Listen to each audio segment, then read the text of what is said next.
প্রিয় দর্শক কেমন আছেন? আশা করি ভালো আছেন। প্রিয় দর্শককে এই বিতর্কিত ম্যাজিস্ট্রেট উর্মি, চলুন বিস্তারিত তথ্য জেনে নিই ঢাকা পোস্টের একটি প্রতিবেদনের মাধ্যমে। প্রিয় দর্শক দেখতে পাচ্ছেন আপনার এই যে ম্যাজিস্ট্রেট উর্মির ছবি অন্তর্বর্তীকালীন সরকারের প্রধান উপদেষ্টাকে নিয়ে ফেসবুকে পোস্ট করে সাময়িক বরখাস্ত হয়েছেন লালমনিরহাটের জেলা প্রশাসনিক বিতর্কিত নির্বাহী ম্যাজিস্ট্রেট তাপসী তাবস্সুম উর্মি। এছাড়াও ছাত্র আন্দোলনের প্রথম শহীদ আবু সাইদকে সন্ত্রাসী আখ্যা দিয়েছেন তিনি। এর প্রতিবাদে ইতিমধ্যে বেগম রোকেয়া বিশ্ববিদ্যালয় বেরোবি শিক্ষার্থীরা এই কটূক্তিকারীকে আগামী 48 ঘন্টার মধ্যে স্থায়ী বরখাস্তর দাবি জানিয়েছে। বিতর্কিত ম্যাজিস্ট্রেট তাপসী তাবস্সুম উর্মির বাড়ি ময়মনসিংহ বিভাগের নেত্রকোনা জেলার পূর্বদলা উপজেলার সদর ইউনিয়নের নসিবপুর গ্রামে। তিনি ওই এলাকার মোহাম্মদ ইসমাইল হোসেনের মেয়ে। তার বাবা ময়মনসিংহ মুক্তগাছা শহীদ স্মৃতি কলেজের সাবেক ভাইস প্রিন্সিপাল হিসেবে কর্মরত ছিলেন। এছাড়াও তিনি ময়মনসিংহ নগরীর ঐতিহ্যবাহী আনন্দমোহন বিশ্ববিদ্যালয় ও কলেজ সহ বিভিন্ন সরকারি কলেজে শিক্ষকতা করেছেন। তবে বর্তমানে তিনি অবসর জীবনযাপন করছেন। সোমবার 7 অক্টোবর ময়মনসিংহ ও নেত্রকোনায় খোঁজ নিয়ে এসব তথ্য জানা গেছে।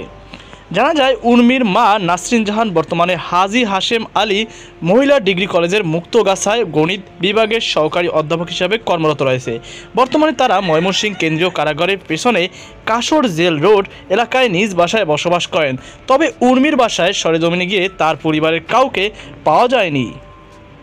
পূর্বদলা সদর ইউনিয়নের নসিবপুর গ্রামের বাসিন্দা ও স্থানীয় ইউনিয়নের পরিষদের সদস্য আজিম উদ্দিন সাংবাদিকদের বলেন, উর্মি ছোটবেলায় থেকেই মেধাবী ছাত্রী ছিলেন। তিনি মাধ্যমিক পরীক্ষায় ভালো রেজাল্ট করে শাহজালাল বিজ্ঞান ও প্রযুক্তি বিশ্ববিদ্যালয়ে ভর্তি হন।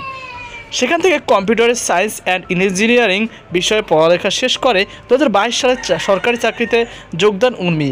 2 বোন ও 1 ভাইয়ের মধ্যে তিনি সবার বড়। ছোট ভাই জার্মানির একটি বিশ্ববিদ্যালয়ে পড়ালেখা করছেন।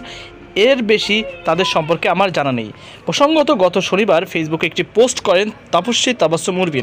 সেখানে তিনি লিখেছেন, সাংবিধানিক ভিত্তিহীন অন্তর্বর্তীকালীন সরকারের প্রধান উপদেষ্টা বলেছেন, রিসেট বাটনে পুশ করা হয়েছে, অতীত মুছে গেছে। রিসেট বাটন ক্লিক করে দেশের সব অতীত ইতিহাস মুছে ফেলেছেন তিনি। এতই সহজ, কাউন্টডাউন শুরু হয়ে গেছে আপনার মহাশয়। এরপর তার এই পোস্টে সামাজিক যোগাযোগের মাধ্যমে ছড়িয়ে পড়লে ব্যাপক সমালোচনার মুখে পড়েন উর্মি। এই ঘটনার গতকাল রোববার উর্মিকে ওএসডি করে জনপ্রশাসন মন্ত্রণালয়ে বদলি করা হয়। এরপর সোমবার তাকে সাময়িক বরখাস্ত করে জনপ্রশাসন মন্ত্রণালয়। তো প্রিয় দর্শক, আশা করি আপনারা বুঝতে পেরেছেন যে এই উর্মি কে। তো এই ছিল আমাদের সর্বশেষ আপডেট। সকল বাধা আজকে পর্যন্ত। আল্লাহ হাফেজ।